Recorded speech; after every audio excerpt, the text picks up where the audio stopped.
അവധൂത ശിരോമണി നമോ മഹാവദന്യായ കൃഷ്ണ പ്രേമ പ്രദായതേ കൃഷ്ണായ കൃഷ്ണ ചൈതന്യ നാംനേ ഗൗരതിശേ നമോ വിഷ്ണുപാദായ കൃഷ്ണപൃഷ്ഠായ ഭൂതലേ ശ്രീമതേ ഭക്തിവേദാന്ത സ്വാമിനിധി നാമിനി നമസ്തേ സാരസ്വതേ ദേവി ഗൗരവാണി പ്രചാരിണേ നിർവിശേഷ ശൂന്യവാദി പാശ്ചാത്യ ദേശധാരി ജയ ശ്രീകൃഷ്ണ ചൈതന്യ പ്രഭു നിത്യാനന്ദ ശ്രീ അദ്വൈത ഗദാധര ശ്രീവാസാദി ഗൗരഭക്തവൃന്ദ ഹരേ കൃഷ്ണ കൃഷ്ണ കൃഷ്ണ ഹരേ ഹരേ ഹരേ രാമ രാമ രാമ ഹരേ ഹരേ ഗുരുവേ ഗൗരചന്ദ്രായ രാധികായ തദാലേ कृष्णाय कृष्ण भक्ताय तत्भक्ताय नमः श्रील प्रभुपाद की जय गुरु महाराज की जय निताय गौर परमानंदे हरे बोल हरे कृष्ण मदेक बंधु मत संगिन मत गुरु मन महादना निष्ठारक मत भाग्य मदानंदा नमस्तुते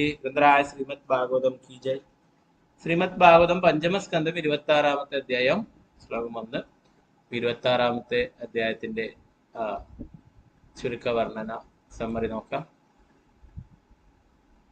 മതജി സ്ക്രീന് കാണാമല്ലോ അല്ലേ? ഹരേ കൃഷ്ണ.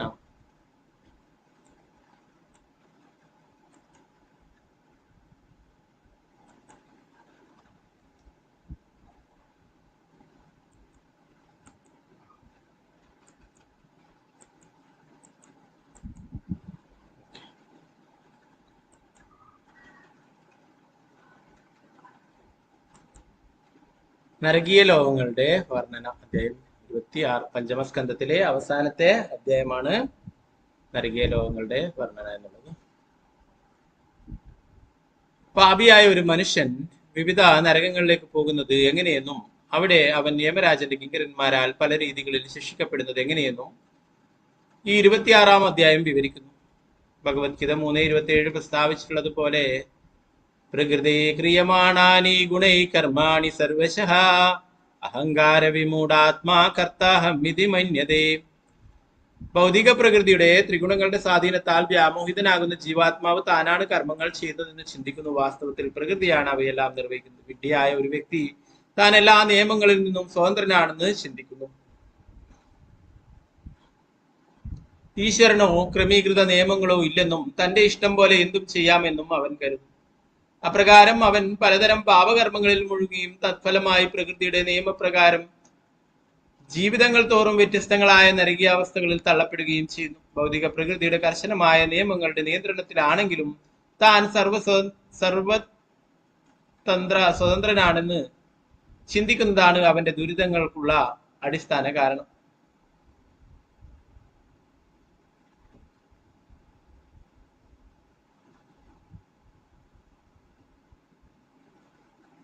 പ്രകൃതിയുടെ ത്രിഗുണങ്ങളുടെ സ്വാധീനത്താലാണ് ഈ നിയമങ്ങൾ പ്രവർത്തിക്കുന്നത്. അതിനാൽ ഓരോ മനുഷ്യജീവിയും 3 വ്യത്യസ്ത രീതികളിലുള്ള പ്രേരണകൾക്ക് വിധേയരാകേണ്ടി വരുന്നു.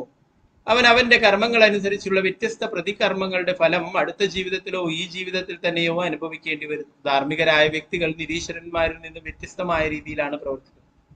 ആയതിനാൽ അവരുടെ കർമ്മങ്ങൾക്കുള്ള പ്രതികർമ്മങ്ങളും വ്യത്യസ്തങ്ങളായിരിക്കും. ശുകദേവ ഗോസ്വാമി താഴെ പറയുന്ന 28 നരകങ്ങളെ കുറിച്ച് വിവരിക്കുന്നു.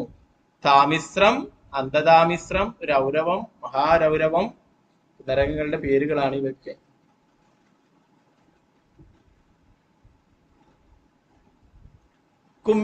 കുംഭീപാകം, കാലസൂത്രം, അസിപത്രവനം, സൂകരമുഖം, അന്ധകൂപം, കൃമിഭോജനം, സന്തംശം, തപ്തസൂർമി,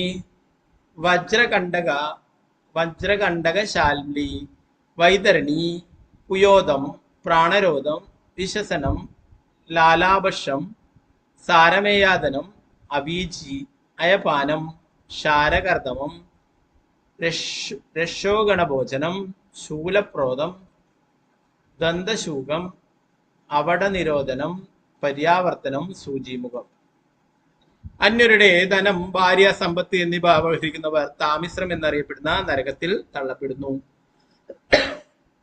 മറ്റുള്ളവന്റെ ഭാര്യയെ വഞ്ചനയിലൂടെ അനുഭവിക്കുന്നവൻ ഏറ്റവും ഹീനമായ അവസ്ഥയിലുള്ള അന്ധതാമിശ്ര നരകത്തിൽ എത്തിച്ചേരുന്നു. പുത്രകളത്രാദികളും സ്വശരീരത്തിലും മിഥ്യാഭിമാനം വെച്ച് പുലർത്തി ജീവസത്തകൾക്കെതിരെ അക്രമം പ്രവർത്തിക്കുന്ന വിഡ്ഢിയായ വ്യക്തി രൗരവം എന്ന നരകത്തിൽ പതിക്കുന്നു. അവൻ വധിച്ച ജീവികളെല്ലാം രുരുക്കൾ എന്ന ജീവികളായി അവിടെ വന്നെത്തി അവന് വലിയ ദുരിതങ്ങൾ ഉണ്ടാക്കുന്നു. പലതരത്തിലുള്ള മൃഗങ്ങളെയും പക്ഷികളെയും കൊന്നു ഭക്ഷിക്കുന്നവനെ യമരാജന്റെ കിങ്കരന്മാർ കുംഭീഭാഗം എന്ന നരകത്തിൽ എണ്ണയിൽ കിങ്കരന്മാർ കുംഭീഭാഗം എന്ന നരകത്തിൽ കൊണ്ടുചെന്ന് തള്ളുന്നു. അവിടെ അവരവനെ തിളക്കുന്ന എണ്ണയിലിട്ട് വറുക്കുന്നു. എന്ന് പറയുന്നത് മൃഗങ്ങളൊക്കെ കൊന്നിട്ട് ഇവിടുന്ന് ഫ്രൈ ആക്കിയിട്ടൊക്കെ തിന്നുന്നു അല്ലെ. അതേപോലെ അവിടെ പോയിട്ടാകുമ്പോ അവിടെയും എന്താ പറയുന്നത് തിളക്കുന്ന എണ്ണയിലിട്ടിട്ട് ഫ്രൈ ആക്കിയിട്ട് തരും, ഇങ്ങനെ പാപം ചെയ്തായിരിക്കുന്നവർക്ക്. ബ്രാഹ്മണ ഹത്യ നടത്തുന്ന ഒരുവൻ മുകളിലും താഴെയും അഗ്നി ജലിച്ചുകൊണ്ടിരിക്കുന്നതും ചുട്ടുപഴുത്ത ചെമ്പ് തകിട്ട് പാകിയതുമായ കാലസൂത്ര നരകത്തിൽ എറിയപ്പെടുന്നു. ബ്രാഹ്മണനെ വധിക്കുന്നവൻ വർഷങ്ങളോളം അവിടെ കിടന്ന് ദഹിക്കുന്നു. വൈദിക അനുശാസനങ്ങൾ പിന്തുടരാതെ തോന്നിയാസങ്ങൾ പ്രവർത്തിച്ചു നടക്കുകയോ ഏതെങ്കിലും ഒരു നികൃഷ്ടനെ പിന്തുടരുകയോ ചെയ്യുന്നവനെ യമദൂതന്മാർ അസിപത്രവനം എന്ന നരകത്തിൽ എത്തിക്കുന്നു. നീതിരഹിതമായി രാജ്യഭരണം നടത്തുകയോ നിരപരാധിയെ ശിക്ഷിക്കുകയോ ചെയ്യുന്ന സർക്കാർ ഉദ്യോഗസ്ഥനെ യമരാജന്റെ ഭടന്മാർ സൂകരമുഖ നരകത്തിൽ പ്രവേശിപ്പിക്കുകയും നിർദ്ദയം മർദ്ദിക്കുകയും ചെയ്യും. സർക്കാർ ഉദ്യോഗസ്ഥരൊക്കെ നിരപരാധികളെ ശിക്ഷിക്കുന്നതും അങ്ങനെയുള്ള ദ്രോഹപ്രവൃത്തികളൊക്കെ ചെയ്യുന്ന സർക്കാർ ഉദ്യോഗസ്ഥനെ യമരാജന്റെ ഭടന്മാർ സൂകരമുഖ നരകത്തിൽ പ്രവേശിക്കും, നിർദ്ദയം മർദ്ദിക്കുകയും ചെയ്തു. ഈശ്വരൻ മനുഷ്യജീവികൾക്ക് ഉന്നതമായ അവബോധം നൽകിയിട്ടുണ്ട്. അതുകൊണ്ട് അവന് മറ്റുള്ള ജീവികളുടെ ദുഃഖങ്ങളും സന്തോഷങ്ങളും മനസ്സിലാക്കാൻ കഴിയും. അവബോധം നഷ്ടപ്പെടുന്ന മനുഷ്യ ജീവികൾക്ക് എങ്ങനെ തന്നെയായാലും ഇതര ജീവികളെ ദുഃഖിപ്പിക്കുവാനുള്ള പ്രവണതയുണ്ടാകും. യമരാജന്റെ കിങ്കരന്മാർ ആ വിധത്തിലുള്ള വ്യക്തിയെ അന്ധകൂപം എന്ന നരകത്തിൽ തള്ളും. അവിടെ അവന്റെ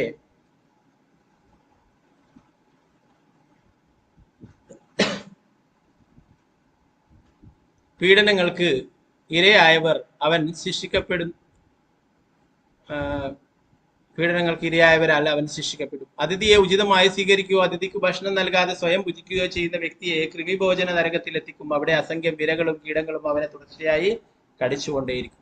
ഒരു കള്ളൻ സന്തംശം എന്നറിയപ്പെടുന്ന നരകത്തിൽ ചെന്നു ചേരുന്നു.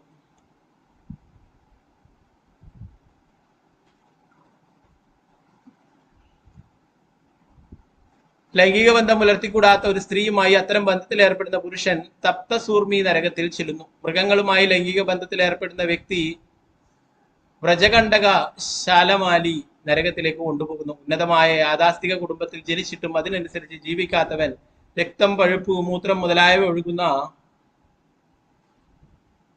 വൈതരണി നദിയിൽ തള്ളപ്പെടുന്നു. മൃഗീയ ജീവിതം നയിക്കുന്ന ഒരുവൻ പുയോദ എന്ന നരകത്തിൽ വീഴുന്നു. വനത്തിലെ മൃഗങ്ങളെ അനുവാദമില്ലാതെ നിഷ്കരുണം കൊല്ലുന്നവന് പ്രാണരോധ നരകമാണ് വിധി. യാഗങ്ങളുടെ പേരിൽ മൃഗങ്ങളെ ബലി കഴിക്കുന്നവൻ വൈശസനം എന്ന നരകത്തിൽ പോകുന്നു. കാമാർത്തി മൂലം സ്വന്തം ഭാര്യയെ കൊണ്ട് രഥസ്പാനം ചെയ്യിക്കുന്നവൻ ലാലഭക്ഷ നരകത്തിൽ പതിക്കുന്നു. ഒരുവനെ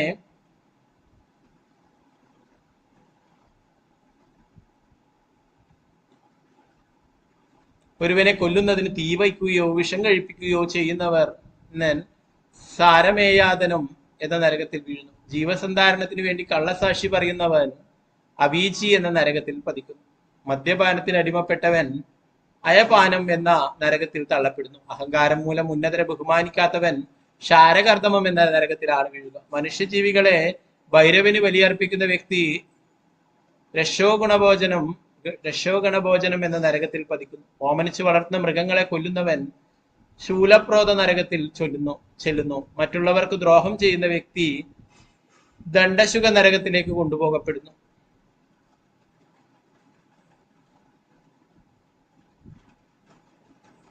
ഒരു ജീവസത്യയെ ഗുഹയ്ക്കുള്ളിൽ തടവിലാക്കുന്നവനെ അവട നിരോധനം എന്ന നരകത്തിലേക്കാണ് യമരാജന്റെ ഭടന്മാർ കൊണ്ടുപോവുക. ഗൃഹത്തിലെത്തുന്ന അതിഥിയോട് അനാവശ്യമായി രോഷം കൊള്ളുന്നവനുള്ള നരകം പര്യാവർത്തനമാണ്.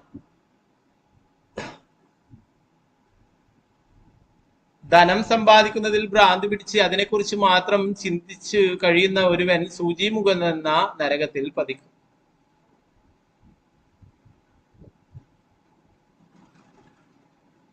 പണം അല്ലെ പലിശക്ക് കൊടുക്കുന്ന ആളും അങ്ങനെയുള്ള ആൾക്കാർക്ക് എന്താണ് സൂചിമുഖം എന്ന നരകത്തിലേക്ക് പതിക്കും.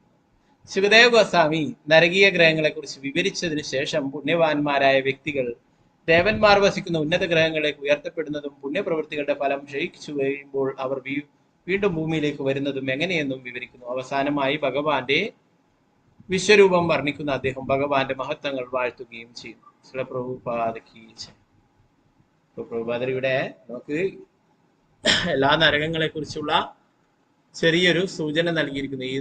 ഈ അധ്യായത്തിൽ ഏതൊക്കെ നരകങ്ങൾ കുറിച്ച് വർണ്ണിക്കുന്നു, ഏതൊക്കെ ശിക്ഷകൾക്കാണ് ഈ നരകങ്ങളിൽ എത്തിച്ചേരുന്നത് എന്നുള്ള കാര്യം അല്ലെ. അപ്പോ ഇത് യമരാജന്റെ അല്ലെ കോടതിയിലുള്ള ശിക്ഷയാണ്. ഭഗവാന്റെ സേവകനാണ് യമരാജൻ അല്ലെ. എന്തൊക്കെ കുറ്റകൃത്യങ്ങൾ ചെയ്യുന്നു ഇതൊക്കെ യമരാജന്റെ അല്ലെ സെക്രട്ടറി ആയിരിക്കുന്ന ചിത്രഗുപ്തൻ എല്ലാം എഴുതി വെക്കുന്നു അല്ലെ. ഓരോരോ പാപകർമ്മങ്ങൾ ചെയ്യുന്നതിനെ കുറിച്ചിട്ടും അവിടെ എഴുതി വെക്കുന്നുണ്ട് അല്ലെ. അപ്പൊ ഇതിനൊക്കെയുള്ള ശിക്ഷ അനുഭവിക്കേണ്ടതായിട്ടും വരും. ഓരോരോ കുറ്റകൃത്യങ്ങൾക്ക് ഓരോരോ ശിക്ഷ അല്ലെ. ഇവിടുത്തെ കോടതി അല്ലെ, നിയമപരമായി കോടതിയിൽ ഓരോരോ നിയമങ്ങൾ പറഞ്ഞിട്ടുണ്ട്. ഇന്ന വകുപ്പുകൾ, ഇന്ന കുറ്റകൃത്യങ്ങൾ ചെയ്താൽ എന്നുള്ളത് അല്ലെ. അപ്പോ അതിനെ പലപ്പോഴും പണവും സ്വാധീനവും അധികാരവും ഒക്കെ ഉണ്ടെങ്കിൽ അതിനൊക്കെ ലംഘിക്കാനായിട്ട് സാധിക്കും അല്ലെ. എന്ത് വലിയ കുറ്റകൃത്യങ്ങൾ ചെയ്താലും ഇവിടെ സുഖമായിട്ട് അതിൽ നിന്നും തലയൂരിയിട്ട് വരാം. അല്ലെങ്കിൽ അഥവാ ഇനി അത് സാധിച്ചില്ലെങ്കിൽ ഒരു നിശ്ചിത കാലയളവ് അല്ലെ, 14 വർഷം അല്ലെ, അത്രയൊക്കെ വർഷം തടവിൽ കിടന്നിട്ടാകുമ്പോൾ ഒരാളെ വധിച്ചാൽ പോലും സുഖമായിട്ട് പുറത്തിറങ്ങി നടക്കും അല്ലെ. ഉള്ളിലായാലും അതിലും പരമസുഖം. ഇഷ്ടം പോലെ ഭക്ഷണവും അല്ലെ, പലതരത്തിലുള്ള ഭക്ഷണങ്ങളും. പണ്ടൊക്കെ ഗോതമ്പുണ്ട തിന്നാന്നൊക്കെ പറയാം അല്ലെ, ഇപ്പം ഗോതമ്പുണ്ട എന്നല്ല, പലതരത്തിലുള്ള വിഭവങ്ങളാണ്, ബിരിയാണിയും അതും ഇതും ഒക്കെ ആയിട്ട്. അപ്പോൾ ആൾക്കാരൊക്കെ ഇപ്പം ജയിലിലേക്ക് പോകാനായിട്ട് താല്പര്യപ്പെടുന്നു എന്ന് പറയും. എന്താണ്, അവർക്ക് സുരക്ഷിതമായിട്ട് ആരെയും ഭയക്കാതെ ജയിലിൽ കഴിയാം. ഇവിടെ ക്രിമിനലുകൾക്കൊക്കെ പുറത്തുനിന്ന് എപ്പോഴും ആക്രമണമൊക്കെ നേരിടേണ്ടി വരും അല്ലെ. എല്ലാരെയും ഭയപ്പെടും. എന്നാൽ അകത്ത് നിന്നാൽ എല്ലാ കാര്യങ്ങളും നിയന്ത്രിക്കുകയും ചെയ്യാം, സുഖമായിട്ട് അവിടുന്ന് ഭക്ഷണമൊക്കെ കഴിച്ചിട്ട് അവിടെ കഴിയുകയും ചെയ്യാം. അപ്പൊ അവിടെ ചെറിയ ജോലികളൊക്കെ ചെയ്യുന്ന ആൾക്കാർക്ക് അതിന് ശമ്പളവും കിട്ടുന്നതെന്ന് പറയും. അപ്പോ ആൾക്കാരൊക്കെ അതുകൊണ്ട് ജയിലിലേക്ക് പോകാനായിട്ട് താല്പര്യപ്പെടും. യഥാർത്ഥത്തിൽ ജയിലുകൾ ഉണ്ടാക്കിയിട്ടുള്ളത് എന്തിനാണ്? ആളുകളുടെ ഉള്ളിൽ പരിവർത്തനം വരുത്താൻ വേണ്ടിയിട്ട് അല്ലെ, മാറ്റം വരുത്താൻ, അവരുടെ കുറ്റവാസനകളൊക്കെ ഇല്ലാതാക്കാൻ. കൃഷ്ണാബോധം പ്രചരിപ്പിക്കുന്നവരൊക്കെ ജയിലുകളിലൊക്കെ പോയിട്ട് പ്രീച്ച് ചെയ്യുന്നുണ്ട്. അതിന്റെ ഫലമായിട്ട് അതിൽ താല്പര്യമുള്ള ആൾക്കാരൊക്കെ ആ കുറ്റകൃത്യങ്ങളൊക്കെ നിർത്തുകയും അവര് ഭക്തന്മാരായിട്ട് മാറുകയൊക്കെ ചെയ്തിട്ടുള്ള ധാരാളം സംഭവങ്ങൾ.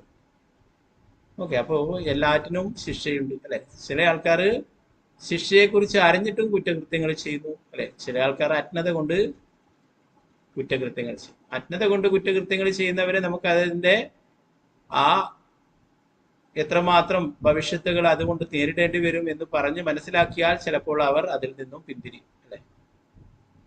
എന്നാൽ എന്ത് ശിക്ഷകൾ വന്നാലും ഞങ്ങൾ ഒരു പ്രശ്നമില്ല, അങ്ങനെ ഒരു ശിക്ഷയില്ല എന്ന് പറയുന്നവര് അത് ചെയ്യും അല്ലെ. അപ്പൊ ഇവിടുത്തെ കോടതി അല്ലെങ്കിൽ ഇവിടുത്തെ കോടതി പല കുറ്റകൃത്യങ്ങളും പല ആൾക്കാരെ കൊന്നാലും അല്ലെ, അതിനൊക്കെ ചിലപ്പോൾ അതിൽ നിന്നൊക്കെ രക്ഷപ്പെട്ടു വരാം. എന്നാൽ ഓരോരോ കാര്യങ്ങൾക്കും യമരാജൻ ഓരോ ശിക്ഷ വിധിച്ചിട്ടുണ്ട്. അത് തീർച്ചയായിട്ടും അനുഭവിച്ചേ മതിയാവും. ഓക്കെ, നമുക്ക് ശ്ലോകത്തിലേക്ക് കിടക്കാം. അപ്പൊ ഇതൊക്കെ ഉള്ളത് തന്നെയാണ്. ഇങ്ങനെ നരകങ്ങൾ ഉണ്ടോ എന്നൊക്കെ സംശയമുണ്ടാവും അല്ലെ. ഓക്കെ, നമുക്ക് ഒന്നാമത്തെ ശ്ലോകം. ഓം നമോ ഭഗവതേ വാസുദേവായ. രാജോവാച മഹർഷയേ തദ്വൈചിത്ര്യം ലോകസ്യ കഥമിതി.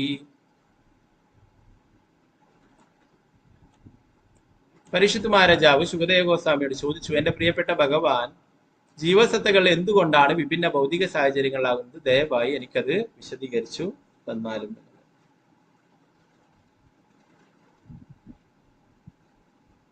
നമുക്ക് രണ്ടാമത്തെ ശ്ലോകം എല്ലാവർക്കും ചൊല്ലാം. ഞാൻ ഇതിന്റെ ഭാവാർത്ഥം കൂടി വായിക്കാം.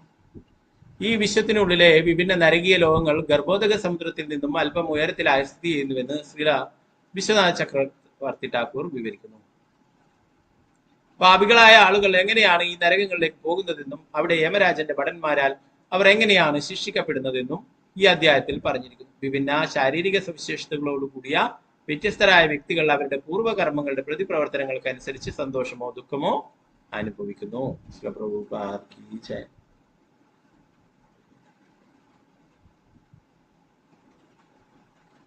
രണ്ടാമത്തെ ശ്ലോകം.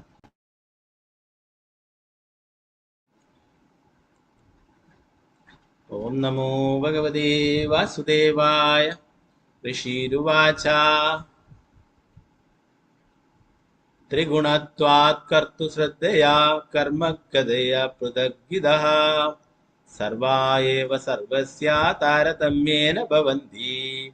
ഋഷിരുവാച ത്രിഗുണത്വാത് കർത്തുശ്രദ്ധയാ കർമ്മഗതയാ പൃഥഗ്വിദഃ സർവാ ഏവ സർവസ്യ താരതമ്യേന ഭവന്തി.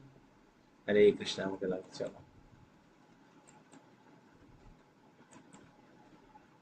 ഓം നമോ ഭഗവതേ വാസുദേവായ. ഓം നമോ ഭഗവതേ വാസുദേവായ. ഋഷിരുവാച ത്രിഗുണത്വാത് കർത്തുശ്രദ്ധയാ കർമ്മഗതയാ പൃഥഗ്വിദഃ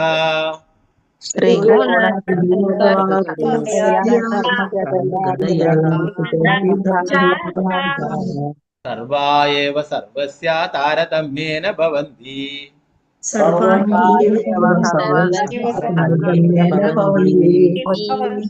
ഹരേ കൃഷ്ണ. ഒരാളായിട്ട്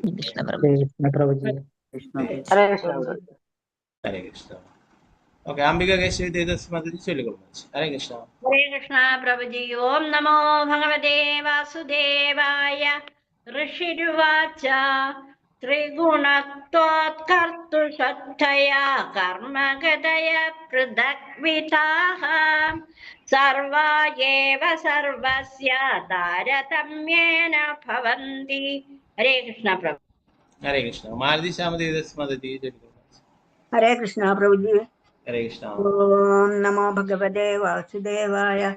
ഋഷിരുവാച ത്രിഗുണത്വാത് കർത്തുശ്രദ്ധയാ കർമ്മഗതയാ പൃഥഗ്വിദഃ സർവാ ഏവ സർവസ്യ താരതമ്യേന ഭവന്തി. ഹരേ കൃഷ്ണ പ്രഭുജി. ഹരേ കൃഷ്ണ. കൽസലശാജി മാതാജി ചൊല്ലിക്കൊള്ളു. ഹരേ കൃഷ്ണ പ്രഭുജി.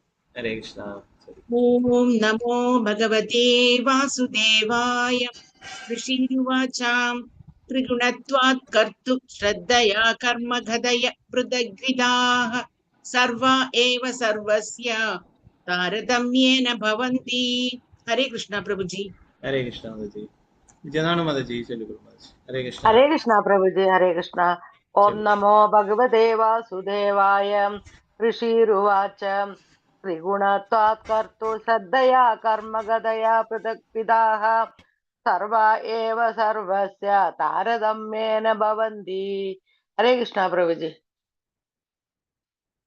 ഹരേ കൃഷ്ണ മാതാജി. രാമേന്ദ്ര പ്രഭു. ഹരേ കൃഷ്ണ പ്രഭു ചൊല്ലിക്കൊള്ളു. പ്രഭുജി. ഓം നമോ ഭഗവതേ വാസുദേവായ. ഋഷിരുവാച ത്രിഗുണത്വാത് കർത്തുശ്രദ്ധയാ കർമ്മഗതയാ പൃഥഗ്വിദാഃ സർവാ ഏവ സർവസ്യ താരതമ്യേന ഭവന്തി. ഹരേ കൃഷ്ണ പ്രഭുജി. ഹരേ കൃഷ്ണ പ്രഭു. പങ്കജാക്ഷി മാതാജി ചൊല്ലിക്കൊള്ളു. മാതാജി. ഹരേ കൃഷ്ണ പ്രഭുജി. പ്രണാമം. പ്രണാമം. ഓം നമോ ഭഗവതേ വാസുദേവായ. ഋഷിരുവാച ത്രിഗുണത്വാത് കർത്തുശ്രദ്ധേയാ കർമ്മഗതയാ പൃഥഗ്വിദഃ സർവ ഏവ സർവസ്യ താരതമ്യേന ഭവന്തി. ഹരേ കൃഷ്ണ പ്രഭുജി. ഹരേ കൃഷ്ണ. രമണി മാതാജി ചൊല്ലിക്കൊള്ളു. ഹരേ കൃഷ്ണ പ്രഭുജി. ഹരേ കൃഷ്ണ. ഓം നമോ ഭഗവതേ വാസുദേവായ. ഋഷിരുവാച ത്രിഗുണത്വാത് കർതു ശ്രദ്ധയാ കർമ്മഗതയാ പൃഥഗ്വിദാഃ സർവാ ഏവ സർവസ്യ താരതമ്യേന ഭവന്തി. ഹരേ കൃഷ്ണ പ്രഭുജി. ഹരേ കൃഷ്ണ. നിർമ്മല മാതാജി ചൊല്ലിക്കൊള്ളു. ഹരേ കൃഷ്ണ പ്രഭുജി. ഹരേ കൃഷ്ണ. ഓം നമോ ഭഗവതേ വാസുദേവായ. ഋഷിരുവാച ത്രിഗുണത്വാത് കർതു ശ്രദ്ധയാ കർമ്മഗതയാ പൃഥഗ്വിദാഃ സർവാ ഏവ സർവസ്യ താരതമ്യേന ഭവന്തി. ഹരേ കൃഷ്ണ പ്രഭുജി. ഹരേ കൃഷ്ണ. പത്മകുമാരി മാതാജി ചൊല്ലിക്കൊള്ളു. ഹരേ കൃഷ്ണ പ്രഭുജി. ഹരേ കൃഷ്ണ. ഭഗവതേ വാസുദേവായ. ഋഷിരുവാച ത്രിഗുണത്വാത് കർത്തുശ്രദ്ധയാ കർമ്മഗതയാ പൃഥഗ്വിദാഃ സർവാ ഏവ സർവസ്യ താരതമ്യേന ഭവന്തി. ഹരേ ഹരേ കൃഷ്ണ. ശാരദാ ശിവസ്മതി മാതാജി ചൊല്ലിക്കൊള്ളു. ഹരേ കൃഷ്ണ. ഹരേ കൃഷ്ണ പ്രഭുജി. ശരി.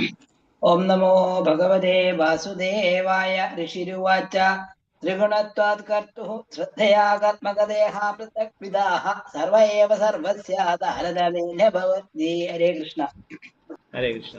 സിന്ധുസിക മാതാജി ശരി. ഹരേ കൃഷ്ണ പ്രഭുജി.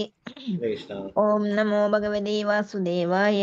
ഋഷിരുവാച ത്രിഗുണത്വാത് കർത്തുശ്രദ്ധയാ കർമ്മഗതയാ പൃഥഗ്ഭിദാഃ സർവ ഏവ സർവസ്യ താരതമ്യേന ഭവന്തി. ഹരേ കൃഷ്ണ പ്രഭുജി. ഹരേ കൃഷ്ണ. സരപ്രതി മാതാജി ശരി. ഹരേ കൃഷ്ണ.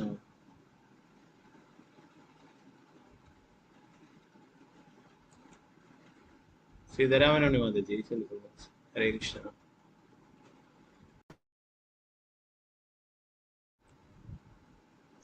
ഹരേ കൃഷ്ണ പ്രഭുജി.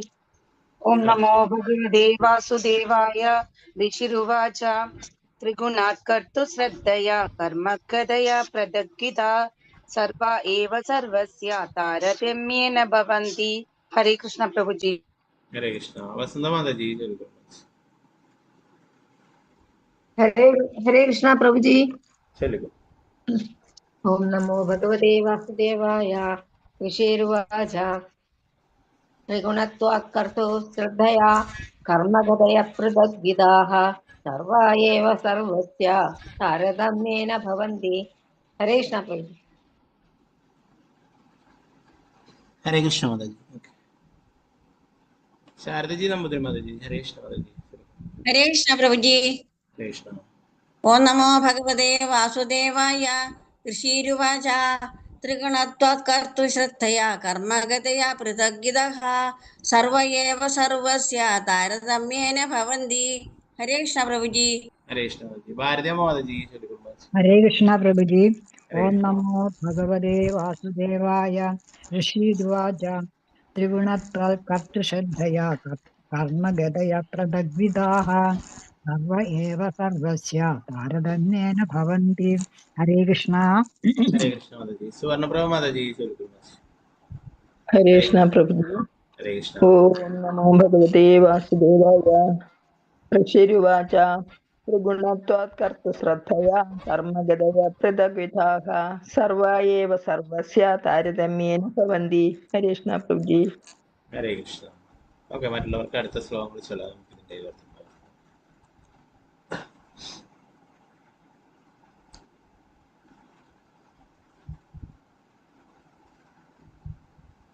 മഹാമുനി ശിവദേവ ഗോസ്വാമി പറഞ്ഞു, എന്റെ പ്രിയപ്പെട്ട രാജാവേ, ഈ ഭൗതിക ലോകത്തിൽ 3 തരത്തിലുള്ള കർമ്മങ്ങളുണ്ട്. സത്വ, രജോ, തമോ ഗുണങ്ങളിലൂടെ എല്ലാ ആളുകളും ഭൗതിക പ്രകൃതിയുടെ ത്രിഗുണങ്ങളുടെ സ്വാധീനത്തിലാകിയാൽ അവരുടെ കർമ്മഫലങ്ങളും 3ആയി വിഭജിക്കപ്പെട്ടു. സത്വഗുണത്തിൽ വർത്തിക്കുന്ന ഒരുവൻ ധാർമ്മികനും സന്തുഷ്ടനുമായിരിക്കും. രജോ ഗുണത്തിൽ വർത്തിക്കുന്നവന് സന്തോഷവും ദുഃഖവും സമ്മിശ്രമായിരിക്കും.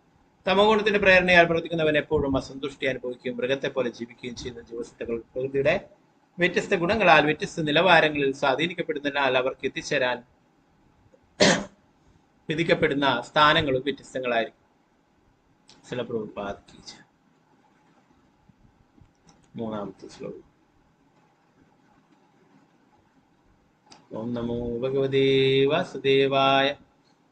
അധോദാനീം പ്രതിഷിദ്ധലക്ഷണസ്യ ധർമ്മസ്യ തദൈവ കർത്തുഃ ശ്രദ്ധായാ വൈസാദൃശ്യാത് കർമ്മഫലം വിസദൃശം ഭവതിയാ യാന്യഥാ വിദ്യയാ കൃതകാമാനാം തത്പരിണാമലക്ഷണാഃ ശ്രുതയഃ സഹസ്രശഃ പ്രവൃത്താസ്താസാം പ്രാചുര്യണ്യേന വർണ്ണയിഷ്യാമഃ. അധോദാനീം പ്രതിഷിദ്ധലക്ഷണസ്യ ധർമ്മസ്യ തദൈവ കർത്തുഃ ശ്രദ്ധായാ വൈസാദൃശ്യാത് കർമ്മഫലം വിസദൃശം ഭവതിയാ യാന്യഥാ വിദ്യയാ കൃതകാമാനാം തത്പരിണാമലക്ഷണഃ ശ്രുതയഃ സഹസ്രശഃ പ്രവൃത്താസ്താസാം പ്രാചുര്യണ്യേന വർണ്ണയിഷ്യാമഃ. ഓക്കെ, അടുത്ത ശ്ലോകം എല്ലാവർക്കും ഇത് ചൊല്ലാം. ഇതിന്റെ വിവർത്തനം കൂടി വായിച്ചിട്ട് ഒരുവൻ പുണ്യകർമ്മങ്ങളാൽ സ്വർഗീയ ജീവിതത്തിൽ വ്യത്യസ്ത പദവികൾ നേടുന്നത് പോലെ പാപകർമ്മങ്ങളാൽ നരകീയ ജീവിതത്തിലും വ്യത്യസ്ത അവസ്ഥകൾ നേടുന്നു. തമോ ഗുണത്തിൽ പ്രവർത്തിക്കുന്നവൻ പാപകർമ്മങ്ങളിൽ മുഴുകുകയും അവരുടെ അജ്ഞതയുടെ വ്യാപ്തി അനുസരിച്ചിട്ട് വിവിധ തരത്തിലുള്ള നരക ജീവിതത്തിൽ നിവേശിക്കപ്പെടുകയും ചെയ്യുന്നു. ഒരുവൻ തമോ ഗുണത്തിൽ മൃഗീയവും ഭ്രാന്തവുമായ ജീവിതം നയിക്കുന്ന പക്ഷം നരക ജീവിതത്തിലെ അവന്റെ ദുരിതങ്ങൾ അതീവ തീവ്രമായിരിക്കും. പുണ്യപാപങ്ങളുടെ അത്തരം അറിവുണ്ടായിട്ടും പാപകർമ്മങ്ങൾ ചെയ്യുന്ന ഒരുവൻ മധ്യതലത്തിലുള്ള ദുരിതങ്ങൾ അനുഭവിക്കേണ്ടി വരുന്ന നരകത്തിൽ പ്രവേശിക്കുന്നു. അതേസമയം നിരീശ്വരത്വം നിമിത്തം തമസിലും പാപത്തിലും മുഴുകി കർമ്മങ്ങൾ ചെയ്യുന്ന ഒരുവന്റെ നരകീയ ഫലം അതികഠിനമായിരിക്കും. ആത്മീയതയാലുള്ള വ്യാമോഹത്താൽ ഓരോ ജീവസത്തെയും സ്മരണാതീത കാലം മുതലേ ആയിരക്കണക്കിന് വ്യത്യസ്തങ്ങളായ നരകീയ ഗ്രഹങ്ങളിലേക്ക് വഹിക്കപ്പെടുന്നു. അവയെ പറ്റി കഴിവുള്ളത്ര ഞാൻ വിശദമാക്കാം. അപ്പൊ ആയിരക്കണക്കിന് നരകങ്ങൾ ഉണ്ടാകുന്ന പറയുന്നത് അതിൽ പ്രധാനപ്പെട്ടതിനെ കുറിച്ചിട്ട് വിവരിക്കാം. 4-ാമത്തെ ശ്ലോകം. ഓം നമോ ഭഗവതേ വാസുദേവായ. രാജോവാച നരകാ നാമ ഭഗവൻ കിം ദേശവിശേഷ അഥവാ ബഹിസ്ത്രിലോക്യാ ആഹോസിതന്തരാള ഇതി. രാജോവാച നരകാ നാമ ഭഗവൻ കിം ദേശവിശേഷ അഥവാ ബഹിസ്ത്രിലോക്യാ ആഹോസിതന്തരാള ഇതി. ഹരേ കൃഷ്ണ. നേരത്തെ ചൊല്ലാൻ ബാക്കിയുള്ളവർ ചൊല്ലുക. ഉഷ നായർ മദൻജി ചൊല്ലുക. ഹരേ കൃഷ്ണ. ഹരേ കൃഷ്ണ പ്രഭുജി. ഹരേ കൃഷ്ണ. ഹരേ കൃഷ്ണ. ഓം നമോ ഭഗവതേ വാസുദേവായ. രാജോവാച നരഹ നാമ ഭഗവൻ കിം ദേശവിശേഷ അഥവാ ബഹിസ്ത്രിലോക്യ ആഹോസിതന്തരാള ഇതി. ഹരേ കൃഷ്ണ പ്രഭുജി. ഹരേ കൃഷ്ണ. ശോഭ വിജയമാതാജി ചൊല്ലുക. ഹരേ കൃഷ്ണ. ഹരേ കൃഷ്ണ പ്രഭുജി. ഓം നമോ ഭഗവതേ വാസുദേവായ. രാജോവാച നരക നാമ ഭഗവൻ കിം ദേശവിശേഷ അഥവാ ബഹിസ്ത്രിലോക്യ ആഹോസിതന്തരാള ഇതി. ഹരേ കൃഷ്ണ പ്രഭുജി. ഹരേ കൃഷ്ണ. വിജയശ്രീ മാതാജി ചൊല്ലുക. ഹരേ കൃഷ്ണ. പ്രഭുജി. പ്രണാമം പ്രഭുജി. പ്രണാമം. ഓം നമോ ഭഗവതേ വാസുദേവായ. രാജോവാച നരകാ നാമ ഭഗവൻ കിം ദേശവിശേഷ അഥവാ ബഹിസ്ത്രീലോക്യ ആഹോസിതന്തരാള ഇതി. ഹരേ കൃഷ്ണ. ഹരേ കൃഷ്ണ. വത്സല മാതാജി ചൊല്ലുക. ഹരേ കൃഷ്ണ. ഹരേ കൃഷ്ണ മാതാജി. വത്സല ഗോപാലൻ മാതാജി ചൊല്ലുക. ഹരേ കൃഷ്ണ പ്രഭുജി. ചൊല്ലുക. ഓം നമോ ഭഗവതേ വാസുദേവായ. രാജോവാച നരകാ നാമ ഭഗവൻ കിം ദേശവിശേഷ അഥവാ ബഹിസ്ത്രിലോക്യ ആഹോസിതന്തരാള ഇതി. ഹരേ കൃഷ്ണ പ്രഭുജി. രമായസ് മേനോൻ മാതാജി ചൊല്ലുക. ഹരേ കൃഷ്ണ. രാജോവാച നരകാ നാമ ഭഗവൻ കിം ദേശവിശേഷ അഥവാ ബഹിസ്ത്രിലോക്യ ആഹോസ്വിതന്തരാള ഇതി. ഹരേ കൃഷ്ണ പ്രഭുജി. ഹരേ കൃഷ്ണ. ശോഭാ പ്രദീപ് മാതാജി. ഹരേ കൃഷ്ണ. ഹരേ കൃഷ്ണ പ്രഭുജി. ഓം നമോ ഭഗവതേ വാസുദേവായ. രാജോവാച നരകാ നാമ ഭഗവൻ കിം ദേശവിശേഷ അഥവാ ബൈസ്ത്രീലോക്യ ആഹോസിതന്തരാള ഇതി. ഹരേ കൃഷ്ണ. ഹരേ കൃഷ്ണ. വിദ്യാചാര്യ മാതാജി ചൊല്ലുക. ഹരേ കൃഷ്ണ. ഹരേ കൃഷ്ണ പ്രഭുജി. ഓം നമോ ഭഗവതേ വാസുദേവായ. രാജോവാച നരകാ നാമ ഭഗവൻ കിം ദേശവിശേഷ അഥവാ ബഹിസ്ത്രിലോക്യ ആഹോസിതന്തരാള ഇതി. ഹരേ കൃഷ്ണ പ്രഭുജി. ഹരേ കൃഷ്ണ. ഗീതാശ്രീ മാതാജി ചൊല്ലുക. ഹരേ കൃഷ്ണ. ഹരേ കൃഷ്ണ പ്രഭുജി. ചൊല്ലുക.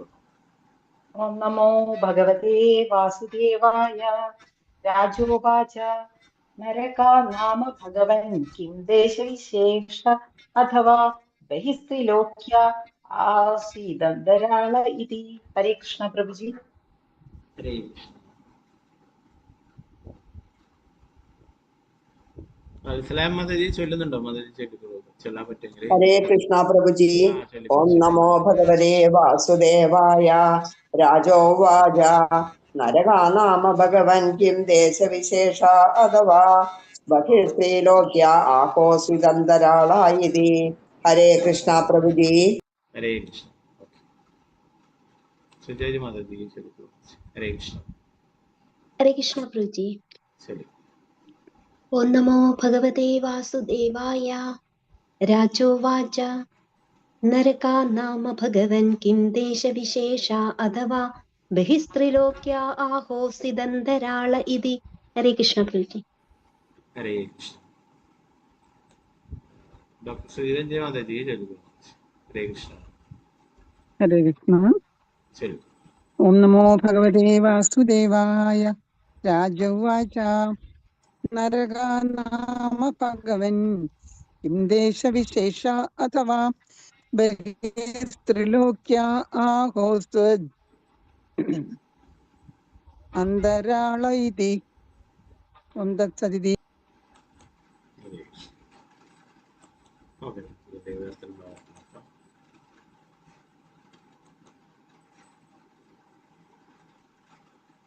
പരീക്ഷിത്ത് മഹാരാജാവ് ശുകദേവ ഗോസ്വാമിയോട് അന്വേഷിച്ചു, എന്റെ പ്രിയപ്പെട്ട ഭഗവാൻ, നരകീയ മേഖലകൾ വിശ്വപ്രപഞ്ചത്തിന് പുറത്താണോ, പ്രപഞ്ചത്തിന്റെ ആവരണത്തിനുള്ളിലാണോ, അതോ ഈ ഗ്രഹത്തിലെ വിവിധ സ്ഥലങ്ങളിലാണോ? ശ്ലോകം 5.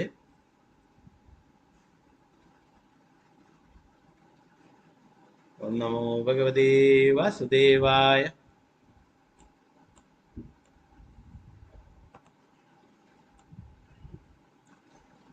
ഋഷിരുവാച അന്തരാള ഏവ ത്രിജഗത്യാസ്തു ദിശി ദക്ഷിണസ്യാമതസ്താത് ഭൂമേരുപരിച്ഛാഷ്ടാച ജലാദ്യസ്യാമഗ്നിശ്വാത്തദയ പിതൃഗണാദിശിസ്വാനാം ഗോത്രാണാം പരമേണ സമാധിന സത്യാ ഏവാശിഷ ആശാസനാ നിവസന്തി. ഋഷിരുവാച അന്തരാള ഏവ ത്രിജഗത്യാസ്തു ദിശി ദക്ഷിണസ്യാമതസ്താത് ഭൂമേരുപരിച്ഛാച്ച ജലാദ്യസ്യാമഗ്നിശ്വാത്തദയ പിതൃഗണാദിശിസ്വാനാം ഗോത്രാണാം പരമേണ സമാധിന സത്യാ ഏവാശിഷ ആശാസനാ നിവസന്തി. വർത്തനം ഭാവാർത്ഥം ഭക്തിവേദാന്ത സ്വാമി സ്വരൂപ. മാമുനി ശുകദേവൻ മറുപടി പറഞ്ഞു, എല്ലാ നരകീയ ഗ്രഹങ്ങളും സ്ഥിതി ചെയ്യുന്നത് ഗർഭോദക സമുദ്രത്തിനും ത്രിലോകങ്ങൾക്കും മധ്യേയുള്ള ശൂന്യതയിലാണ്.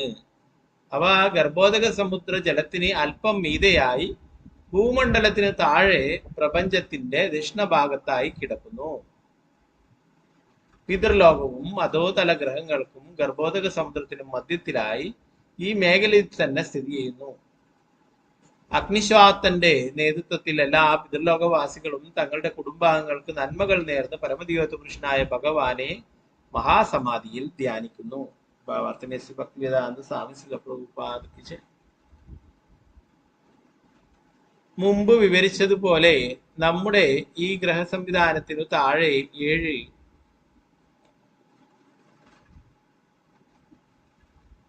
അതോ തല ഗ്രഹങ്ങളുണ്ട്. നേരത്തെ നമ്മൾ പഠിച്ചു അതിനെ കുറിച്ച്. അവയിൽ ഏറ്റവും താഴെയുള്ളത് പാതാള ലോകം. പാതാള ലോകത്തിനും താഴെയാണ് നരക ലോകങ്ങൾ.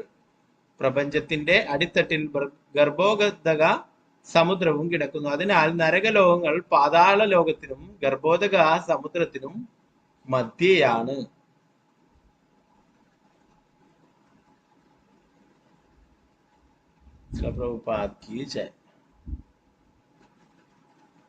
ആറാമത്തെ ശ്ലോകം. ഓം നമോ ഭഗവതേ വാസുദേവായ. യത്ര വാവ ഭഗവാൻ പിതൃരാജോ വൈവസ്വതഃ സ്വവിഷയം പ്രാപിതേഷു സ്വപുരുഷൈർജന്തുഷു സംപരേദേഷു യഥാ കർമ്മവാദ്യം ദോഷമേവാനുല്ലംഘിത ഭഗവത്ശാസന സഗണോദമം ധാരയതി.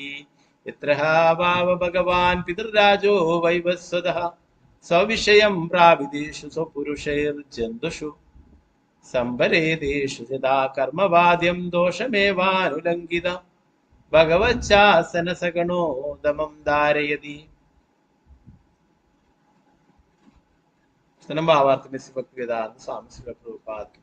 പിതാക്കളുടെ രാജാവ് യമരാജനാണ്. സൂര്യദേവന്റെ അതിശക്തനായ പുത്രൻ. അദ്ദേഹം തന്റെ വൃത്തിസംഘവുമൊത്തു പിതൃലോകത്ത് വസിക്കുന്നു. അദ്ദേഹത്തിന്റെ ദൂതന്മാർ പാപികളായ വ്യക്തികളെ അവരുടെ മരണാനന്തരം പരമോന്നതനായ ഭഗവാന്റെ നിയമങ്ങളും ക്രമങ്ങളും അനുസരിച്ച് അദ്ദേഹത്തിന്റെ അടുത്തെത്തിക്കുന്നു. അദ്ദേഹം അവരുടെ പാപകർമ്മങ്ങൾ വിലയിരുത്തി ശിക്ഷ വിധിക്കുകയും അവ നടപ്പിലാക്കുന്നതിനായി വിവിധ നരകങ്ങളിലേക്ക് അനുയോജ്യമായതിലേക്ക് അയക്കുകയും ചെയ്യുന്നു. ഭക്തിവേദാന്ത സ്വാമി പ്രതിപാദിച്ചു. യമരാജൻ ഒരു സാങ്കല്പിക കഥാപാത്രമോ പുരാണ കഥാപാത്രമോ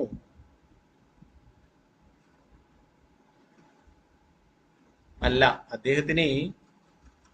അദ്ദേഹം രാജാവായുള്ള പിതൃലോകം എന്ന ഭവനമുണ്ട്.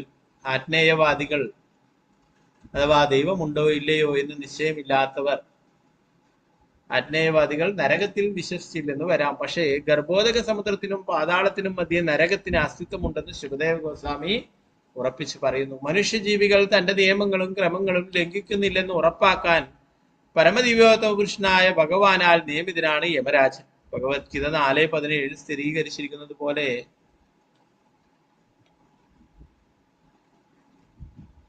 കർമ്മണോ ഹ്യപി ബോധവ്യാം ബോധവ്യം ച വിക്രമണഃ അകർമ്മണശ്ച ബോധവ്യം ഗഹനാ കർമ്മണോ ഗതിഃ.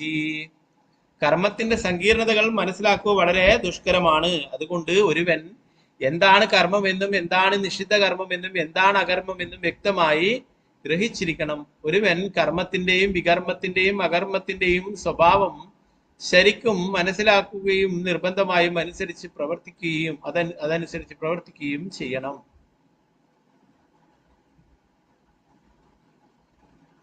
പരമദിവ്യോത്തമ പുരുഷനായ ഭഗവാന്റെ നിയമമാണിത്. ഇന്ദ്രിയാസ്വാദനത്തിന് വേണ്ടിയിട്ട് ഭൗതിക ലോകത്തിലേക്ക് വരുന്ന ബദ്ധാത്മാവുകൾക്ക് ചില ക്രമീകൃത തത്വങ്ങൾക്ക് വിധേയമായി ഇന്ദ്രിയാസ്വാദനം അനുവദിച്ചു. ഈ ക്രമീകരണങ്ങൾ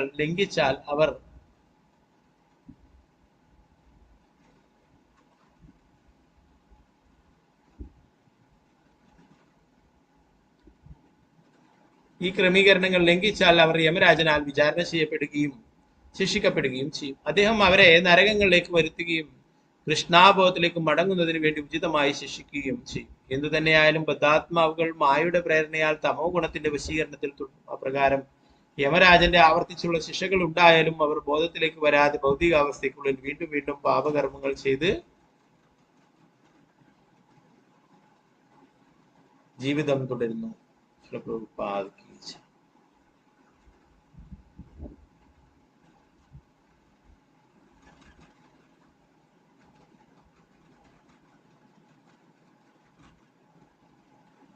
ഏഴാമത്തെ ശ്ലോകം. ഓം നമോ ഭഗവതേ വാസുദേവായ.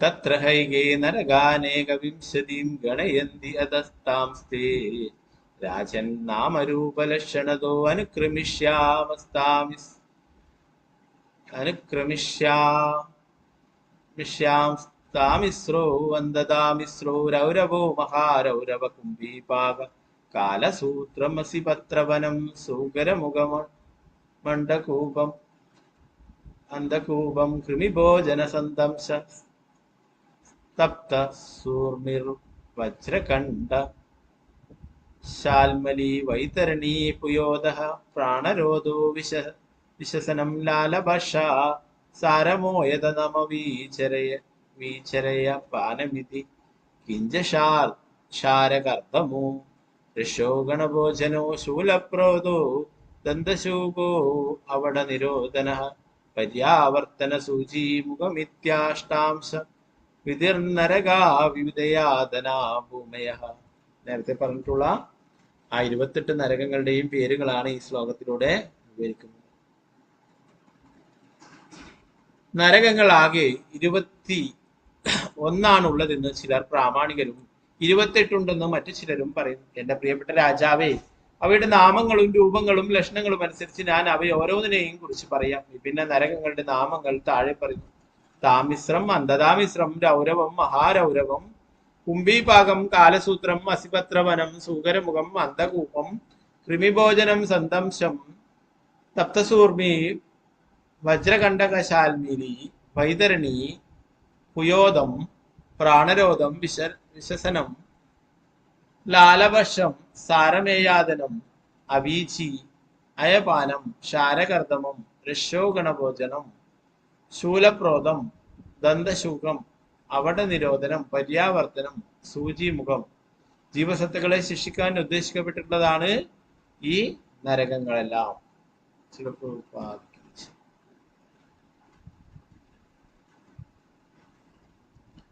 എട്ടാമത്തെ ശ്ലോകം. തത്രയസ്തു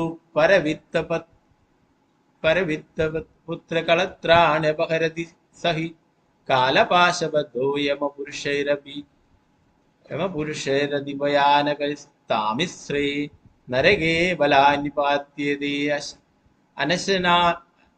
അനശനാനുദപാനദണ്ഡതാടന സംതർജനാദിഭിര്യാതനാഭിര്യാദ്യമാനോ ജന്തുര്യത്ര കശ്മല മസാദിത ഏകദൈവമൂർച്ഛാമുപയാതി താമിശ്രപ്രായേ.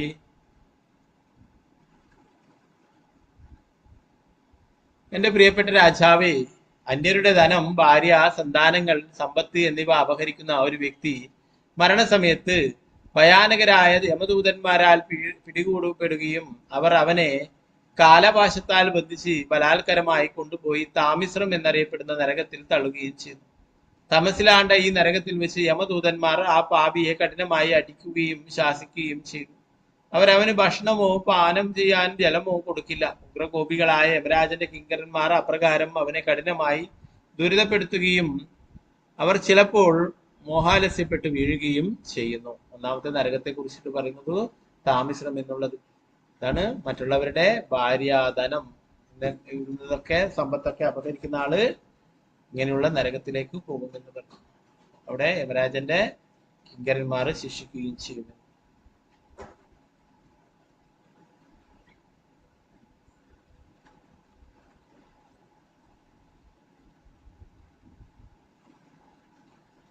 ഒമ്പതാമത്തെ ശ്ലോകം. ഓം നമോ ഭഗവതേ വാസുദേവായ.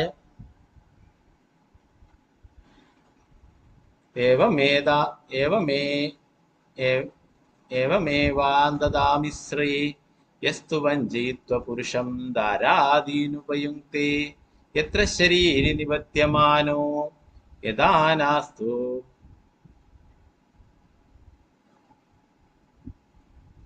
വേദനയാ നഷ്ടദൃഷ്ടിശ്ച ഭവതി യഥാ വനസ്പതിർ ദൃശ്യമാനാ മൂലസ്തസ്മാത് ദന്തദാമിശ്രം തമുപദിശന്തി. ഏതൊരുവനാണോ ഒരാളെ വഞ്ചിച്ച് അയാളുടെ ഭാര്യയെയും സന്താനങ്ങളെയും അനുഭവിക്കുന്നത്, അവൻ അന്ധതാമിശ്രം എന്ന നരകത്തിൽ ചെന്നു ചേരും. അവിടെ അവന്റെ അവസ്ഥ കടക്കൽ വെച്ച് ഛേദിക്കപ്പെടുന്ന ഒരു വൃക്ഷത്തിൻ്റെതായിരിക്കും. അന്ധതാമിശ്രത്തിൽ എത്തിച്ചേരുന്നതിന് മുമ്പ് തന്നെ പാപിയായ ആ ജീവസത്തിക്ക് ധാരാളം ഘോര ദുരിതങ്ങളുടെ വിഷയീഭവിക്കേണ്ടി വരും. അപ്പൊ അതികഠിനങ്ങളാകിയാൽ അവന്റെ ബുദ്ധിയും കാഴ്ചയും നഷ്ടപ്പെടും. അതുകൊണ്ടാണ് ജ്ഞാനികളായ മുനിമാർ ഈ നരകത്തെ അന്ധതാമിശ്രം എന്ന് വിളിക്കുന്നത്. പത്താമത്തെ ശ്ലോകം. ഓം നമോ ഭഗവതേ വാസുദേവായ. യസ്തിഹവായേതമഹിതി മമേദമിതി ഭൂതദ്രോഹേണ കേവലം സ്വകുടുംബമേവാനുദിനം പ്രഭുഷ്ണാദി സാദ്ദിഹ വിഹായ സ്വയമേവ ദദശുഭേന രൗരവേ നിപതതി.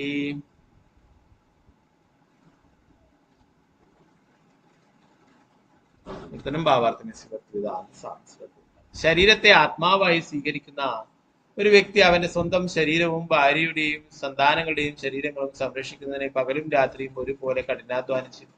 അങ്ങനെ കഠിനാധ്വാനം ചെയ്യുന്നതിൽ അവൻ മറ്റു ജീവസത്തകളോട് അക്രമം കാട്ടാനിടയായേക്കും.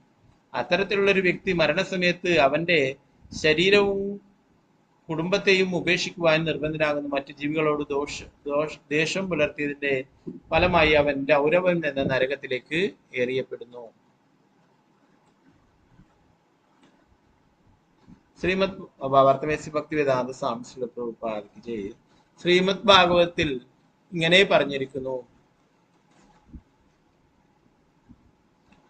യസ്യാത്മബുദ്ധി ഗുണപേത്രിതാതുകേ സ്വദീ കളത്രാദിഷു ഭൗമ ഇജ്യതിഹി യത്തീർത്ഥബുദ്ധി സലിലേന കർഹിജി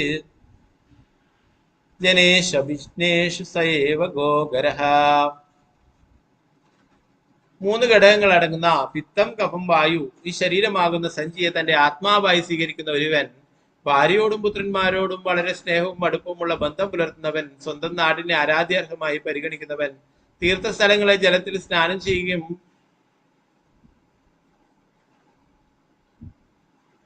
അവിടങ്ങളിലുള്ള യഥാർത്ഥ ജ്ഞാനികളിൽ നിന്നും പ്രയോജനം നേടാതിരിക്കുകയും ചെയ്യുന്നവൻ, ഇവരെല്ലാം ഒരു കഴുതിയോ പശുവിനേക്കാൾ ഒട്ടും മെച്ചമല്ല. ഭാഗവതം 10:84-13 പറയുന്നു. ജീവിതത്തിന്റെ ഭൗതിക സങ്കല്പങ്ങളിൽ മുഴുകിയ രണ്ടു തരം മനുഷ്യരുണ്ട്. ആദ്യത്തെ വിഭാഗത്തിലുള്ള ഒരു മനുഷ്യൻ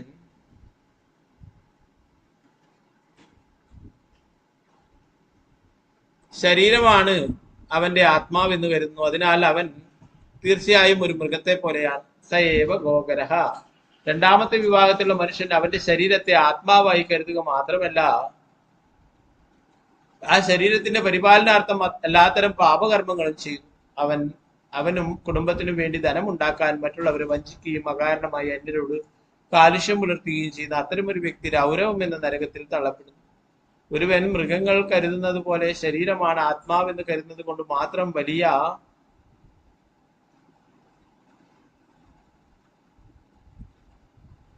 വലിയ പാപിയാകുന്നില്ല. എന്നാൽ അവൻ ശരീരത്തെ സംരക്ഷിക്കുന്നതിന് അനാവശ്യമായി പാപം ചെയ്യുന്ന പക്ഷം അവൻ രൗരവ നരകത്തിൽ എറിയപ്പെടുന്നു. ചില വിശ്വനാഥ ചക്രവർത്തി ഠാക്കൂറിന്റെ അഭിപ്രായമാണിത്. മൃഗങ്ങൾ തീർച്ചയായും ജീവിതത്തിന്റെ ശരീര സങ്കല്പത്തിലാണെങ്കിലും അവ ശരീരം നിലനിർത്തുന്നതിന് വേണ്ടിയോ മൈഥുനത്തിനു വേണ്ടിയോ സന്തതികളെ സൃഷ്ടിക്കുന്നതിന് വേണ്ടിയോ പാപം ചെയ്യുന്നില്ല. അതുകൊണ്ട് മൃഗങ്ങൾ നരകത്തിൽ പോകുന്നില്ല. പക്ഷേ മനുഷ്യജീവി മറ്റുള്ളവരോട് ശത്രുതയോടും വഞ്ചനയോടും പെരുമാറിയാൽ അവൻ നരകീയാവസ്ഥകളിൽ നിവേശിക്കപ്പെടും.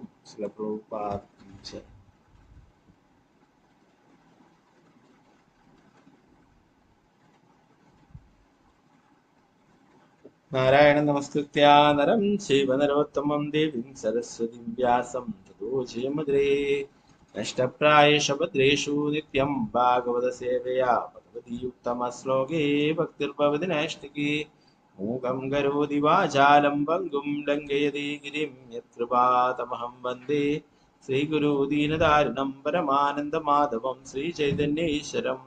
നമോ വിഷ്ണുപാദായ കൃഷ്ണപൃഷ്ഠായ ഭൂതലേ ശ്രീമതേ ഭക്തിവേദാന്ത സ്വാമിനിധി നാമിനി നമസ്തേ സാരസ്വതീ ദേവി ഗൗരവാണി പ്രചാരണേ നിർവിശേഷ ശൂന്യവാദി പാശ്ചാത്യദേശധാരണേ. ജയ ശ്രീകൃഷ്ണ ചൈതന്യ പ്രഭു നിത്യാനന്ദ ശ്രീ അദ്വൈത ഗദാധര ശ്രീവാസാദി ഗൗരഭക്തവൃന്ദ. ഹരേ കൃഷ്ണ കൃഷ്ണ കൃഷ്ണ ഹരേ ഹരേ, ഹരേ രാമ രാമ രാമ ഹരേ ഹരേ. ഗുരുവേ ഗൗരചന്ദ്രായ രാധികായ തഥാളി കൃഷ്ണായ കൃഷ്ണഭക്തായ തത്ഭക്തായ നമഃ. പ്രഭുപാദിക്ക് ജയ ഗുരുരാജ് ഹരേ ഹരേ. ഇന്നലെ നമ്മൾ അവസാനമായിട്ട് നോക്കിയിട്ടുണ്ടായിരുന്നു. അതില് ശിവദേവ ഗോസ്വാമി പറയുന്നു അല്ലെ, രാജാവേ, പരീക്ഷിത് മഹാരാജാവിനോട് പറയുന്നു, നിനക്ക് ഇനി എന്തിനെ കുറിച്ചിട്ടാണ് അറിയേണ്ടത്? ഞാൻ എന്തെങ്കിലും നിനക്ക് ഇനി വിശദീകരിക്കേണ്ടതായിട്ടുണ്ടോ എന്ന് ചോദിക്കുന്നുണ്ടായിരുന്നു അല്ലെ. ഇവിടെ അതിനുശേഷം പരീക്ഷിത് മഹാരാജാവ് ചോദിക്കുന്ന ചോദ്യമാണ് ഈ 1-ാമത്തെ ശ്ലോകം. എന്റെ പ്രിയപ്പെട്ട ഭഗവാൻ, ജീവസത്തകൾ എന്തുകൊണ്ടാണ് വിഭിന്ന ഭൗതിക സാഹചര്യങ്ങളിലാകുന്നത്? ദയവായി എനിക്കത് വിശദീകരിച്ചു തന്നാലും എന്നത്.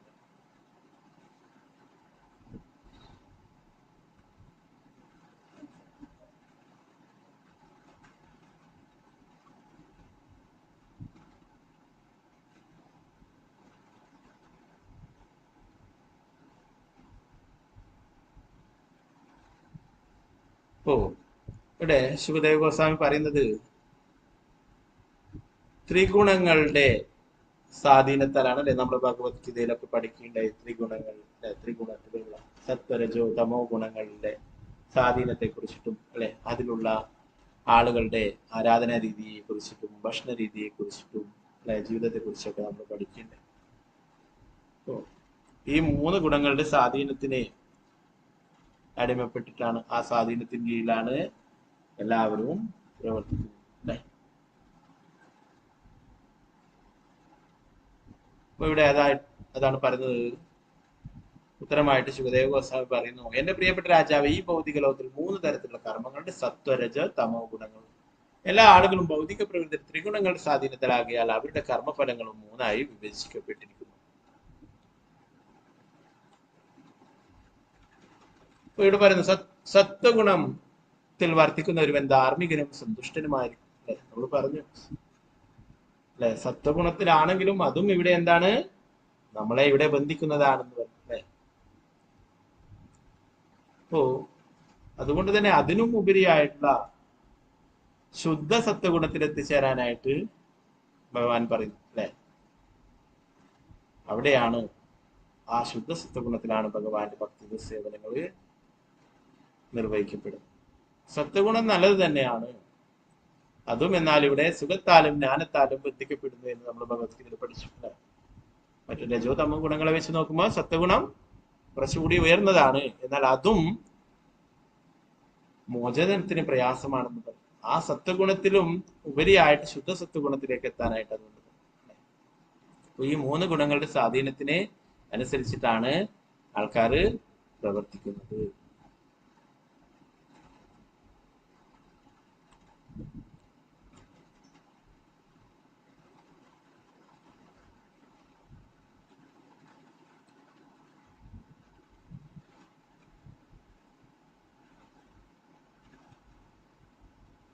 ഇപ്പൊ തമോ ഗുണത്തിലുള്ള ആളെ കുറിച്ച് പറയുന്നു, അവരെന്താണ്, എപ്പോഴും അസന്തുഷ്ടി അനുഭവിക്കുകയും മൃഗത്തെ പോലെ ജീവിക്കുകയും ചെയ്യും. അപ്പൊ അതുകൊണ്ട് തന്നെ ഓരോരോ രീതിയിലുള്ള ആരാധന ചെയ്യുന്നവരും ഓരോ രീതിയിൽ ജീവിക്കുന്നവർക്കും വ്യത്യസ്തമായിട്ടുള്ള സ്ഥലങ്ങളാണ് ലഭിക്കുക. അല്ലെ, നമ്മൾ ഭഗവത്ഗീതയിൽ പഠിച്ചു, ദേവന്മാരുടെ ആരാധിക്കുന്നവര് ദേവന്മാരുടെ ലോകത്തിലെത്തും. അല്ലെ, ഭൗതിക ആഗ്രഹങ്ങൾ വെച്ചുകൊണ്ട് ജീവിക്കുന്നവര്, രജഗുണത്തിൽ ജീവിക്കുന്നവരെന്താണ്, അവരുടെ ആഗ്രഹങ്ങൾ പൂർത്തിയാക്കാനായിട്ട് വീണ്ടും വീണ്ടും അവർക്കിവിടെ ജനിച്ചും മരിച്ചും കൊണ്ടേയിരിക്കേണ്ടതായിട്ട്. തമോ ഗുണത്തിലുള്ളവര്, അല്ലെ, അവര് വിവിധ തരത്തിലുള്ള പാപകർമ്മങ്ങൾ ചെയ്യുന്നു. അല്ലെ, അതുകൂടാതെ അവരെ ആരാധിക്കുന്നത് ഭൂതപ്രേത പിശാചുകളെയാണ്. അല്ലെ, അവരുടെ ലോകത്തിൽ എത്തിച്ചേരുന്നു. എന്നാൽ ആരാണോ ഭഗവാന്റെ ഭക്തി സേവനങ്ങളിൽ ഏർപ്പെടുന്നത്, അല്ലെ, അവർക്ക് തിരിച്ച് ഭഗവാന്റെ അടുത്തേക്ക് പോകാനായിട്ടും സാധിക്കും.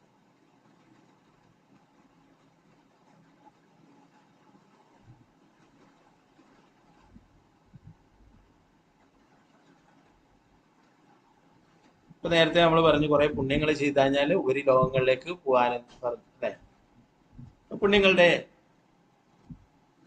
അളവ് ഇല്ലാതാവുമ്പോൾ, അല്ലെ, ക്ഷീണേ പുണ്യേ മർത്യലോകം, വീണ്ടും ഭൂമിയിലേക്ക് തന്നെ, മർത്യലോകത്ത് തന്നെ തിരിച്ചു വരേണ്ടതായിട്ടൊക്കെ പറയും. അല്ലെ, അതേപോലെ ഇവിടെ പറയുന്നു, ഒരുവൻ പുണ്യകർമ്മങ്ങളാൽ സ്വർഗീയ ജീവിതത്തിൽ വ്യത്യസ്ത പദവികൾ നേടുന്നത് പാപകർമ്മങ്ങളാൽ നരകീയ ജീവിതത്തിൽ വ്യത്യസ്ത അവസ്ഥകൾ നേടുന്നു. തമോ ഗുണത്തിൽ പ്രവർത്തിക്കുന്നവൻ പാപകർമ്മങ്ങളിൽ മുഴുകിയും അവരുടെ അജ്ഞതയുടെ വ്യാപ്തി അനുസരിച്ച് വിവിധ തരത്തിലുള്ള നരക ജീവിതത്തിൽ നിവേശിക്കപ്പെടുകയും ചെയ്യുന്നു.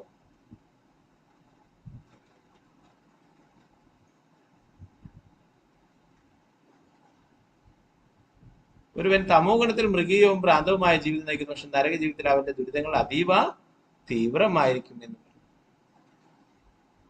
അപ്പൊ അജ്ഞതയിലുള്ളവരാണ് തമോ ഗുണത്തിൽ. അല്ലെ, അവര് യാതൊരു അതിന്റെ ഭവിഷ്യത്തുകളെ കുറിച്ചിട്ട് യാതൊരു ധാരണയും.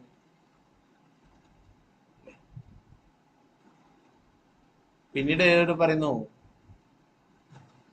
പുണ്യപാപങ്ങളുടെ അന്തരം അറിവുണ്ടായിട്ടും പാപകർമ്മങ്ങൾ ചെയ്യുന്ന ഒരുവൻ മധ്യതലത്തിലുള്ള ദുരിതങ്ങൾ അനുഭവിക്കേണ്ടി വരുന്ന നരകത്തിൽ പ്രവേശിക്കും.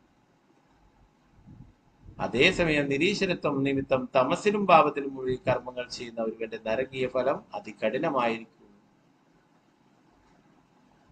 വിവിധ നരകങ്ങളുണ്ട്, അതിലുള്ള ശിക്ഷകളും വ്യത്യസ്തങ്ങളാണ്. അല്ലെ, കുറ്റകൃത്യത്തിന്റെ തോത് പോലെ അവർക്ക് അതിന്റെ ശിക്ഷയുടെ കാഠിന്യവും കൂടും.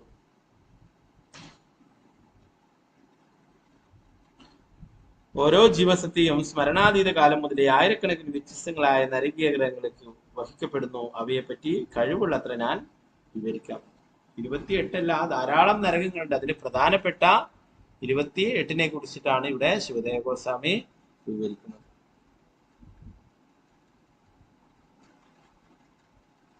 പിന്നീട് പരീക്ഷിത് മഹാരാജാവ് ചോദിക്കുന്നത്, ഈ നരകലോകങ്ങളൊക്കെ ഈ പ്രപഞ്ചത്തിന്റെ ഉള്ളിലാണോ അതോ പുറത്താണോ, അല്ലെങ്കിൽ വേറെ ഏതെങ്കിലും സ്ഥലങ്ങളിലാണോ എന്നാണ് ചോദിക്കുന്നത്.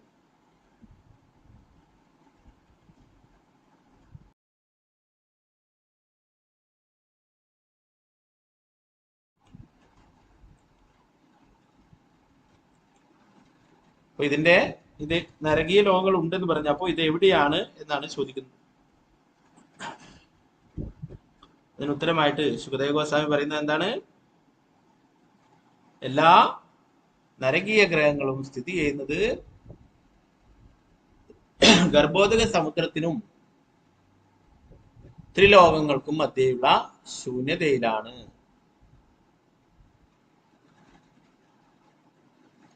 ഭൂമണ്ഡലത്തിന്റെ ഗർഭോദക സമുദ്ര ജലത്തിന് അല്പം മീതെയായി ഭൂമണ്ഡലത്തിന് താഴെ പ്രപഞ്ചത്തിന്റെ ദക്ഷിണഭാഗത്തായി കിടക്കുന്നു. നമ്മുടെ ഭൂമണ്ഡലത്തിന്റെ തെക്ക് ഭാഗത്തായിട്ടാണ് ഈ നരകീയ ലോകങ്ങള് വരുന്നത് എന്ന് പറഞ്ഞു. 14 ലോകങ്ങൾ പറഞ്ഞു അല്ലെ. അപ്പൊ അതിൽ ഏറ്റവും അടിയിലായിട്ട് പാതാള ലോകങ്ങളെ കുറിച്ച് പറഞ്ഞു അല്ലെ. അതിനും താഴെയായിട്ടാണ് ഇത് വരുന്നത്. ഭൂമിയുടെ ഭൂമണ്ഡലത്തിന്റെ തെക്ക് ഭാഗത്തായിട്ടാണ് വരിക എന്നാണ്. പിതൃലോകവും അതോ തലല ഗ്രഹങ്ങൾക്കും ഗർഭോദക സമുദ്രത്തിനും മധ്യത്തിലായി ഈ മേഖലയിൽ തന്നെ അഗ്നിശ്വാത്തന്റെ നേതൃത്വത്തിൽ എല്ലാ പിതൃലോക നിവാസികളും തങ്ങളുടെ കുടുംബാംഗങ്ങൾക്ക് നന്മകൾ നേർന്ന് പരമദൈവത്തെ പുരുഷനായ ഭഗവാനെ മഹാസമാധിയിൽ ധ്യാനിക്കുന്നു.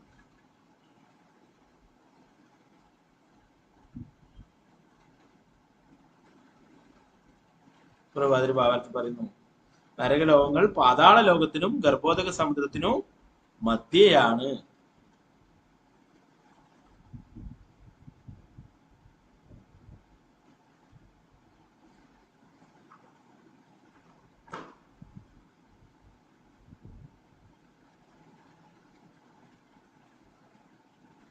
ബാക്കി ഭാഗങ്ങൾ നമുക്ക് നാളത്തെ ക്ലാസ്സിൽ നോക്കാം. അപ്പൊ ഓരോ കുറ്റകൃത്യങ്ങൾക്കും ശിക്ഷയുണ്ട് അല്ലെ. അത് നേരത്തെ നമ്മൾ എന്തോ ഒരു കാര്യത്തിൽ പറയുന്നു, ജഡഭരതൻ അല്ലെ, ഒരു ഉറുമ്പിനെ പോലും നോവിക്കാത്തപ്പോഴും നമ്മൾ ഈ നരകത്തിലെ ഒരു നരകവർണ്ണനെ കുറിച്ച് പറയുകയുണ്ടായി അല്ലെ. മനുഷ്യർക്ക് മറ്റ് ജീവികളെക്കാളും ഉയർന്ന അവബോധമുണ്ട് അല്ലെ. ഒരു ജീവി, ഒരു കൊതുകിനോ ഒരു മറ്റുള്ള ജീവിക്കോ ഒന്നും ഒരു മനുഷ്യനെ കടിച്ചാൽ വേദനിക്കുമെന്ന് അവർക്ക് അറിവില്ല അല്ലെ. അതുകൊണ്ട് അവർക്ക് ചോര കുടിക്കാനായിട്ട് അവർക്ക് ഇതിനായിട്ടൊക്കെ കടിക്കുന്നു അല്ലെ. അപ്പൊ അങ്ങനെയുള്ള ജീവികളെ കൊന്നാൽ അതിനും ശിക്ഷയുണ്ട് എന്നൊക്കെ പറഞ്ഞ് നമ്മളൊരു ഒരു നരകലോകത്തിനെ കുറിച്ചിട്ടൊക്കെ നേരത്തെ പറയും. അപ്പൊ അങ്ങനെ അനേകം ചെറിയ ചെറിയ കാര്യങ്ങൾക്ക് പോലും അത്രയും കഠിനമായിട്ടുള്ള ശിക്ഷകളൊക്കെ ഉണ്ട്. അപ്പൊ എല്ലാവരും ഭഗവാന്റെ അംശം തന്നെയാണ് അല്ലെ. മമൈവാംശോ ജീവലോകേ ജീവഭൂത സനാതൻ. എല്ലാ മൃഗങ്ങളും എല്ലാ ജീവജാലങ്ങളും ഭഗവാന്റെ അംശം അല്ലെ. പലരും കരുതിയിരിക്കുന്നത് മനുഷ്യൻ മാത്രമേ ഭഗവാൻ സൃഷ്ടിച്ചായിട്ടുള്ളൂ, മനുഷ്യന് മാത്രമേ ആത്മാവുള്ളൂ, മൃഗങ്ങൾക്കൊന്നും ആത്മാവില്ല അല്ലെ. അങ്ങനെയൊക്കെ ചിന്തിച്ചിട്ടാണ് ഓരോ വിഭാഗങ്ങളൊക്കെ മൃഗങ്ങളെയൊക്കെ കൊന്നു തിന്നത്. അപ്പോ എല്ലാറ്റിനും ശിക്ഷയുള്ളതായിട്ട് ഇവിടെ ശ്രീമദ് ഭാഗവതം പറയുന്നു അല്ലെ. ഈ ഭൗതിക ലോകത്തിലുള്ള നിയമവും കോടതിയൊക്കെ വെറുതെ വിട്ടാലും അവർക്ക് ശിക്ഷ എന്തായിട്ട് കിട്ടും? യമരാജന്റെ കോടതിയിൽ തീർച്ചയായിട്ടും അവര് ശിക്ഷിക്കപ്പെടും. അവിടെ യാതൊന്നും സ്വാധീനമോ സമ്പത്തോ അധികാരമോ ഇതൊന്നും അവിടെ സ്വാധീനിക്കുവാനായിട്ട് സാധിക്കില്ല അല്ലെ. ഓക്കെ, ബാക്കി ഭാഗങ്ങൾ നമുക്ക് നാളത്തെ ക്ലാസ്സിൽ ചർച്ച ചെയ്യാം. ग्रंथराज श्रीमद् भागवतम की जय, श्रील प्रभुपाद की जय, गुरु महाराज की जय, निताय गौर प्रेमानंदे, हरे कृष्ण। वाञ्छाकल्पतरुभ्यश्च कृपा सिन्धुभ्यः च पतितानां पावनेभ्यो वैष्णवेभ्यो नमो नमः। आनंद गौरी वैष्णव वृंद की जय, श्रील प्रभुपाद की जय, गुरु महाराज की जय, निताय गौर प्रेमानंदे, हरे कृष्ण।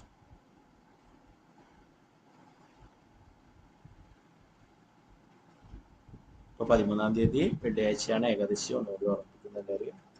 ഓക്കെ, അപ്പൊ എന്തെങ്കിലും അടുത്ത ഭാഗങ്ങൾ എന്തെങ്കിലും സംശയങ്ങൾ എന്തെങ്കിലും കൈയെടുത്തോ, ഒന്നുമില്ലെങ്കിൽ നമുക്ക് ക്ലാസ് ചുരുക്കാം.